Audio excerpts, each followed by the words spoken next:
Il-President tal-Grupp tas-Soċjalisti u Demokratiċi fil-Parlament Ewropew, Gianni Pittella, għalli Leo Brincat għandu l-ħiliet biex ikun approvat tal-Qorti Ewropea tal-Awdituri.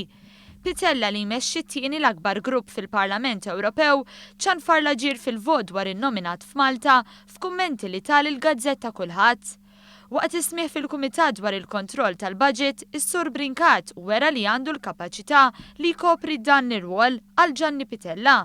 Fil-każ ta' Brincat, in-nomina ta' pajjiż spiċċat maqbuda f'logħba partiġjana. Dwar hekk Pittella qal li jemmen li fi kwistjonijiet bħal dawn il-politika partiġjana għandha titħalla barra. Kiteb dwar is-suġġett ukoll l-opinjonista Mark Anthony Falzon li fit-Times of Malta stqar li l-Kunsill tal-Ministri jagħmel tajjeb jekk jaċċetta n-nomina ta' Leo Brincat bħala membru tal-Qorti Ewropea tal-Awdituri.